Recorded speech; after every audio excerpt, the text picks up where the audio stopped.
We've been taking a journey through the Bible. So far, we're only halfway through the first of the books of the Bible, Genesis, and we saw creation. We saw what God wanted the world to be like, and then we saw all of the things God wanted just sort of fall away after Adam and Eve sinned.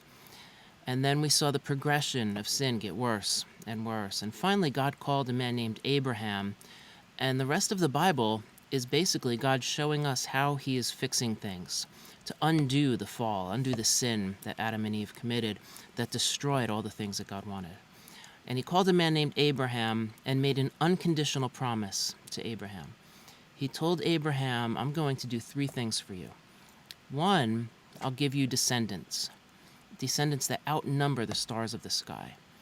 2, I'll give you land for those descendants to live in, specifically the land of Canaan. And then 3, all the other nations will be blessed through you and your descendants.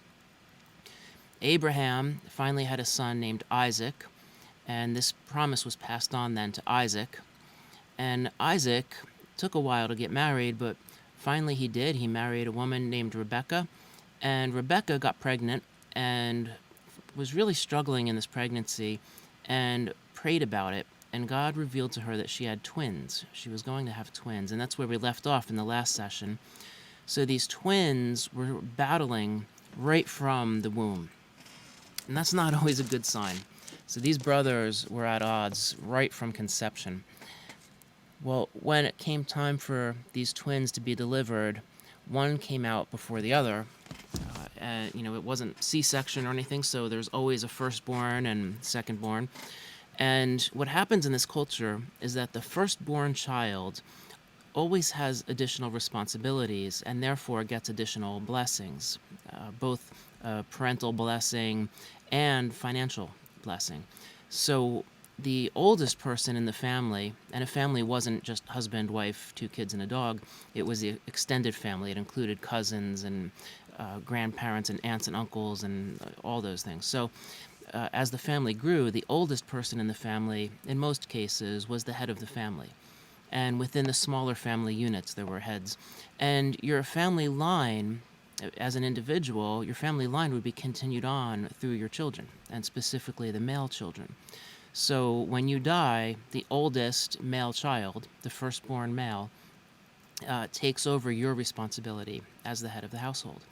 And so in that culture, there was always that little extra, I don't want to say favoritism, but that's the best word I can come up with. And because that person, the oldest son, has so much more of the family responsibility, they get what's called a double portion of the inheritance. So in this case, there are 2 sons. So when Isaac died, everything he had would get passed to his 2 sons, but they would split the inheritance 3 ways. The first son would get 2 parts, double portion, and the other son would get 1 part. And that's so that the oldest son could have the resources that he needs to take care of the family and continue on the family name. So it was a very special position. Now, also in this culture, and this is important understanding what's happening, there's a certain process of growing up. So when you're young, children are born, whether you're a girl or a boy, you spend most of your time with the woman. And not just the mother, but the mother or the female cousins, the aunts, grandmothers. All these people would be doing their jobs together. And the mothers and all the women together as a whole in this small community would be training the girls and the boys. And eventually, a big blessing for the boy is to carry on the responsibility of the family business. And a big blessing for the girl is to marry into another family that would be suitable for her so that she can be a blessing to that family. And each are being trained. Now, somewhere around age 13, give or take a little bit, a transition happens. So for the girls, they've been raised to be a good wife for another family and to take part in that family and bless that family. And they would get married off at a relatively young age, usually around age 13, give or take a little bit. The boys, on the other hand, around age 13, they would make this transition from that woman's world to this world of the men. And they would be given responsibilities actually carrying out the family business. And they would learn the trade. They would learn everything they need to do to carry on that business. And it was just expected that around age 13 or so, you leave this, what I'll call the world of the woman, and enter the world of the men and be doing the family business. Fast forward quite a ways to Jesus' time, there was a scene in the Gospels where Mary thought that Jesus was with Joseph, Mary's husband. Joseph thought that Jesus was with Mary, right, Jesus' mother. And it's because he was right around age 13, and Mary was thrilled that Jesus wasn't with her. Right? They were traveling from Jerusalem back home, quite a long walk. The women would walk together, the men would walk together. Mary was thrilled because Jesus wasn't with her. She just knew in her head he finally made that transition. He's with Joseph now. He's going to carry on the family business, and we've done a great job with him, and he's moved on to the next part of his life. Well, Joseph was really upset because he thought this would be the time, but Jesus wasn't there. He thought he's still with Mary, hanging out in the world of the woman and not ready yet to become a man. Well, Mary and Joseph met up and realized Jesus wasn't there at all. And they panicked. Like, we lost God. How did we lose God? Right, well, they searched for him all over the place and walked all the way back to Jerusalem, finally found him in the temple. When they found him, they said, "What have you done to us? Why have you done this to us?" And Jesus turned to them and said, "Didn't you know I'd be about my Father's business?" Meaning, I've made the transition into the world of the men, and now I'm doing the work of my Father. I'm doing my Father's business at the temple, asking questions and teaching. And it really blew them away. Well, back to this part of the story.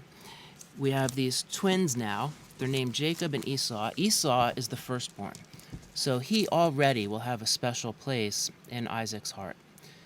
And Isaac's wife, Rebekah, was told when she was praying about the trouble she was having in the pregnancy that the older will serve the younger. And in this culture, that just doesn't happen. So she kind of treasured this, that there's something special about the younger one. So Jacob was the younger one. She really lavished Jacob with everything growing up.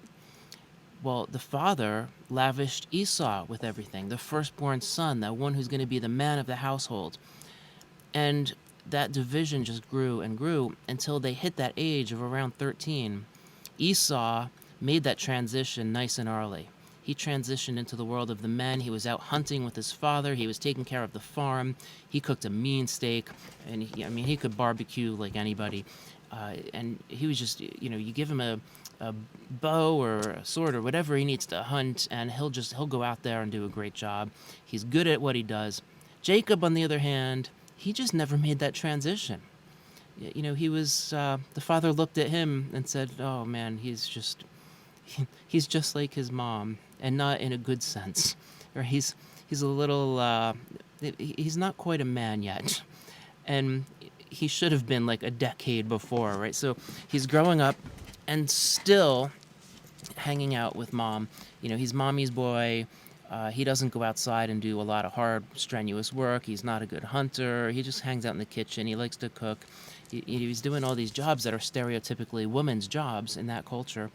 Just never made the transition. And Isaac is just like, what's wrong with this kid, right? But Rebekah really loves Jacob, and partly because of that message that he will actually rule over the older brother.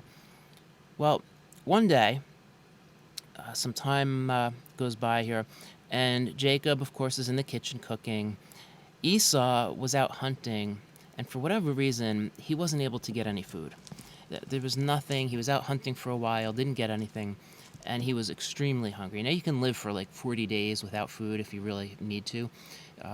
It takes that long to literally starve to death, but it had been a couple of days. He's exaggerating here a little bit, but he was really hungry. So he came in the house and he smelled the food that Jacob was cooking. And Esau said, "Quick, give me some of that red stuff. I'm famished. I'm going to die." And Jacob said, "You're famished, huh? I'll tell you what. I'll give you as much of this as you want if you sell me your birthright." Well, the birthright was that right of the firstborn, the parental blessing, the resources, the finances. And Esau wasn't taking this at all seriously. And in this case, the birthright actually contain part of God's promise to them, that the God's promise to Abraham passed to Isaac and now passed to Esau, that God will make him into this great nation. He'll have land, he'll have all these great things. Esau just didn't take it seriously. He's just kind of like, well, what good is a birthright to me if I'm going to die of starvation? Fine, just, you have my birthright, whatever. Give me some of the food. Give me some of that red stuff. Well, it turns out that red stuff was a bowl of lentil soup. Personally, I'm not a big fan of lentils. I know they're all healthy and stuff, but there's too much cardboard in them for my taste. Esau sold his birthright for that. Well, more time goes by. They move around place to place. Isaac settled down in a place called Gerar, which is where a group of people called the Philistines live. And if you're not familiar with who the Philistines are, you will be in a few weeks. Maybe not for a little while, but you'll hear a lot about them later on. Well, here they are living in Gerar, and God reinforces the promise, this time to Isaac. The promise God made to Abraham is being passed on to Isaac. And God says, I'm giving you descendants. I will bless you. I'll bless your descendants after you. I'm giving you this land, the land of Canaan. All these great things will happen. And that's, just awesome stuff, right? And God says, I'm doing this because Abraham obeyed me and kept my charge, my commandments, my statutes, and my laws.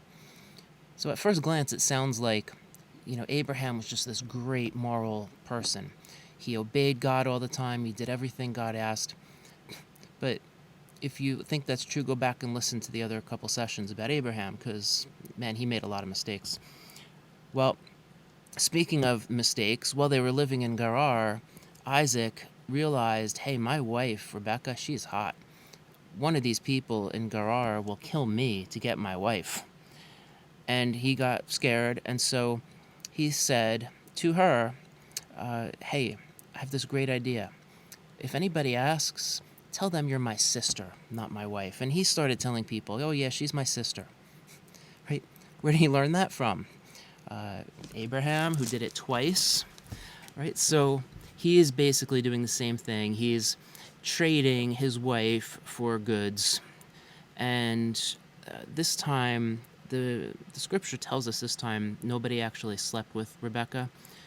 And the second time this happened with Sarah, scripture tells us nobody slept with Sarah. The first time, we don't know. He certainly, either way, Isaac was taking a big risk here of somebody sleeping with his wife. Well, the people see him kind of taking his sister aside and getting a little cozy with her, and they realize something's not right here. Either this dude's really disgusting, or there's more to the story than this, and they ask him, and they find out that, yeah, that's actually his wife. They're furious at him, but they kind of give him a whole lot of gifts and just, here, just take this stuff, stay away from us, you're going to bring harm on us with all this. And he makes out all right. So, big question, why would God let him do that? Why would God continue to bless him when he's doing this? Why would God continue to bless Abraham when Abraham did that thing twice, and he did a lot of other terrible things? As we get through the Bible, hopefully that question will make more and more sense, but right now we're going to kind of go through the story the way they are, just not really knowing that much about God and how he works. Well, they come back into the place where they were living before in Canaan, and it comes time where Isaac is getting old, and he doesn't know how long he has to live, and he wants to pass on this blessing of the firstborn. It's time. So he calls Esau, and he says, Esau, I don't know how much longer I'm going to live. I'm old. I'm weak. I always think of the old guy in Up, saying, I'm old and frail. And that, he's kind of doing that here. Isaac is doing that sort of thing here. So he says to Esau, go out hunting, get some nice fresh game, make me a steak just the way I like it. And when you bring back the steak, I'll eat the steak, we'll have dinner together, and then I'm going to give you your blessing as the firstborn. So Esau is like, oh, it's time, this is great, and he runs off to go hunting. Well, Rebecca hears about this, right? Esau and Jacob's mother hears about this, and she favors Jacob, and she's been told by God that the younger will be over the older one, that the older will serve the younger. She decides to take the matter into her own hands. So she calls Isaac and fills Isaac in. Here's what's happening. Now listen. Right now, Rebecca comes from some pretty crafty. She's from a pretty crafty family. Isaac didn't really know, I think, what he was getting into marrying her. So, what ends up happening? Jacob, his name actually literally means heel catcher, and they named him Jacob because as these babies were coming out of the womb, Esau came out first. Jacob was reaching up and grabbing his heel and trying to pull him back in so that he could come out first. It didn't go so well, but still, heel catcher is the meaning of the literal meaning of the name. The figurative meaning is this: Jacob is somebody who has been striving after something that keeps eluding him his whole life, and he'll do anything, including lie, scrape, steal, deceive, to get that thing. And he gets that from his mom, Rebecca. So Rebecca is giving him a big lesson in deception here. Jacob, here's what we're going to do. Now, Esau is described as a very hairy man. He's got hair all over the place. They called him Red, partly because his name actually means red. Also because he came in and said to Jacob, hey, give me some of that red stuff. And so Jacob started calling him Red. I think just to annoy him, as brothers love to do. You know, it was that red stuff. Remember that red stuff? You sold your birthright for that? All right, Red? Got it, Red? So his name became Red. So Esau was also known as Edom, another word that can mean red. But he was a really hairy guy. He was out in the fields all the time working. And when you're working out in the fields constantly, when that's your living, you really don't... You know, it's not like you're going to come home and then go out to some social event at night. You don't really shower that much. You smell like the fertilizer and the stuff you're stepping in from the animals. And it's just life. So his clothes had that very familiar fertilizer scent to them. So Rebecca says, listen, Jacob, get some of your brother's clothes. Your brother is much hairier than you, so we're going to get some skin from animals that have hair on them, and we're going to cover your skin with those. We're going to make your father completely convinced that you are Esau, so that he blesses you instead. And Jacob's really not okay with this at first, but he ends up going along with it. But they get all these little details together, they work it all out. He goes into his father, because Rebecca knew how to make steak, and they had some meat left over, and you know, even though Isaac had said, go get some nice fresh meat and make me a nice fresh steak, I mean, he's older, his vision, like he's bordering on blind, he can't hear that well, his sense of taste would be diminishing, he's not going to know the difference. So Rebecca cooks up a steak, throws some extra spices in it, makes it good. So he goes in, Jacob goes in with the steak, and he says, hello, hello, father. And Jacob disguises his voice. Isaac says, wait, who is this? And Jacob, of course, says, it's your son, Esau. And Isaac is a little suspicious, right? Something's not right here. And he questions him. And he says the voice is the voice of Jacob, but he feels his hands and his arms. And remember, he'd been covered in that skin with lots of hair on him. And Isaac says, well, even though your voice sounds like Jacob, your hands are the hands of Esau. Are you really my son Esau? He said. And Jacob, of course, said, yes, I am. He said, well, bring me the dinner. I will eat, and then I'll give you your blessing. So he ate. They had some wine. Then Isaac said to his son, come close and kiss me, my son. Right? And that was a very common greeting, still is to this day in the Middle East. You kiss each other on either cheek. And, of course, Jacob leans forward, and the father leans over to kiss him on the cheek. But when he does, he goes, right, just a little sniff test, smelled his garments. And then he said, the smell of my son is like the smell of the field which the Lord has blessed. Think fresh manure. right? Um, but he's saying, yes, I can tell by the smell of your clothes that you really are Esau. And Jacob is pulling it off. So Isaac gives Jacob this blessing, thinking that it's actually Esau. And he blesses Jacob, thinking it's Esau, with everything. Now imagine being Esau. You're getting this blessing, and the people really believed in these blessings, right? It wasn't just words, it was much deeper than that. So imagine you're the one getting this blessing from your father, knowing that your father loves your brother more than you, and knowing that your father was giving everything to your brother in this blessing and thinks that he's doing this and leaving nothing for you. And he actually says that later on. Esau comes back and finds out what happens and says, Father, isn't there anything that you can give to me? And Isaac says, no, I gave everything to your brother thinking it was you. So Jacob knows this. Jacob knows Isaac is not going to give him anything willingly. He had to deceive this blessing out of his father. And that's got to be both exciting in the sense you're getting this blessing, and then just so painful knowing that the only way your father will bless you with anything is to deceive him into it, to pretend that you're the one your father really loves, right? It has to be so hard, such a terrible moment for him. Well, Jacob leaves after this blessing, and he sort of passes Esau in the hall, and they wave to each other, and Esau goes in with some steak, and he says, Father, I'm here with your steak. And, of course, Isaac says, what do you mean you're here with my steak? I just ate your steak.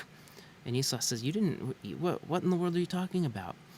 And the two of them figure out together that was Jacob, not Esau. They've been deceived. This whole thing went down. Well, both of them are furious, but Esau in particular is absolutely irate to the point where he declares, as soon as my father Isaac is dead, I am going to kill Jacob. And he means it. He really means business. Rebekah found out about this. She told Jacob, look, my family comes from up north in Haran in Mesopotamia. Go stay with them for a few days until your brother calms down. The Hebrew just says days. Days until your brother's anger and wrath subsides. Some translations say a little while. And it's sort of a vague amount of time, but it's not like go there the rest of your life, run away forever. It's just you need to get out of here until your brother calms down. And she says to him, as soon as I know it's safe for you that your brother is not going to kill you, I'll send for you and you can return. So Jacob runs. He has an encounter on his way up to Mesopotamia where he has this sort of dream, or one of those extremely real dreams where God was actually literally showing him a vision of angels going up and down between heaven and earth. If you hear the phrase Jacob's ladder, it's referring to this dream. And God actually says to Jacob, I'm passing this blessing that I gave to Abraham and Isaac, your fathers. I'm passing that blessing to you, Jacob. And, I mean, Jacob must have been pretty blown away, right? Does Jacob deserve this? Would he have had this whether he deceived or not? Right? So many questions come from this. Well, he prayed in return, and he made a vow saying, if God, this particular God, because remember, people believed in many, many gods, if this God actually keeps his vow, does what he says, if God will be with me and keep me on this journey that I take and give me food to eat and garments to wear and I return to my father's house in safety, then he will be my God. The Lord will be my God. And he made that vow, which tells us really that the Lord was not his God yet. He didn't consider the Lord his own God. He was just one of many gods. And if you're able to take care of me, and if you do this for me, and if you do this, and this, and this, then, yes, you'll be my God too. And this was after God already said to him, I'm the God of Abraham and Isaac, your fathers. and I'm passing that same blessing down to you now and onto your family line. Well, Jacob finally gets where he's going, and he meets a woman named Rachel, and she's part of that same family. It was very strategic. He went right to the place where there would be some of his mother's family there, and remember, people tried to intermarry, keep marriages within sort of the extended family at that time. And he met this girl, Rachel. She was completely gorgeous. He was just mad crazy about her. She invites him back for dinner, which is customary. If there's somebody new, you just invite them over. You show hospitality. And one thing that I've learned about the culture is that in the Middle East, hospitality is vital. It's like your main purpose in life is to show hospitality to people. But when you're doing this, there are expectations on both sides of this issue here. So if I go to the Middle East and somebody welcomes me into their home, they basically will lavish me with everything that I could possibly want. But the expectation on me is that I will not ask for anything. Right? My role is to graciously accept what they offer so that they will be honored as great hosts. If I'm thirsty, I don't dare ask for a glass of water, because that implies my host is not doing their job. My host is not a good host. My host does not show hospitality well, and that brings shame on that family rather than honor. And so I don't dare ask for anything, because that would actually bring shame on that family. And I stay for a night. I'll have the best breakfast ever in the morning, and pretty much sometime later that day, I head out on my way. But if you stay a second night, the greeting in the morning is still very friendly, but a little less friendly. And if you stay a third day, they just kind of look at you like, you're still here? Get your own coffee. Right? And it sort of escalates from there until, it could actually get violent if you really overstay your welcome. Well, here's Jacob. This is his extended family through his mother, and so he feels very at home. And he's there for a little while, and he is way overstaying his welcome. So he's staying with this family, completely crazy about Rachel. And they're always flirting with each other and laughing together and just having a great old time. And finally, the man of the house, Laban, comes in and gives what looks at first glance like a really very generous, friendly offer. He says, hey, you've been here a month now. Should I have you work for nothing just because you're family? No. Just name your wages, and I'll pay you whatever you ask. It sounds so gracious and friendly, but really what he was saying was, Jacob, you've been here a month and you haven't done a blasted thing around this house. If you're going to stay, you better get to work. Just stop sitting around all day watching soap operas, get out in the field and do some work. It was a way of telling him, you got to work if you're going to stay any longer. Well, he has nothing, and typically you would give a dowry, and I think we talked about dowries a little bit. If not, we will at some point. Very misunderstood in the West. But Jacob had nothing, right? He just packed up whatever little he had and took off, ended up here. So he has nothing for a dowry, but he's crazy about Rachel. So he says, I'll tell you what, here are my wages. Room and board are kind of implied. He's going to keep living there. But here are the wages I ask for. I'll work for you for 7 years in exchange for the hand of Rachel in marriage. I want to marry Rachel. So I have nothing to give you, but I'll work for 7 years, and all the wages you would pay me, that's the dowry. Just let me have her as a wife. They agree, and he works those 7 years. And the text here in Genesis says, Jacob served 7 years for Rachel, and they seemed to him but a few days because of his love for her. Right? Very romantic. But then, at the end of those 7 years, Jacob says to Laban, give me my wife, for my time is completed, that I may go in to her. Well, go into her is a euphemism. It's a very polite way of saying, I want to go sleep with her. So I've worked my 7 years. Let me go sleep with my wife. And Laban agreed. Right, that's the deal we had. They threw this big feast. And if there's one thing the Hebrew people know here, the people of this culture, they know how to party. So it's dark out, right? The party starts in the daytime, but the sun goes down, it gets dark, you have torches and maybe some moonlight, and that's it. There's a whole lot of wine flowing. They like their wine. And there was plenty of it. Anytime there's a big wedding feast, there's going to be plenty of wine there. There were musicians playing, everything's loud. And there's Jacob, all ready for his bride.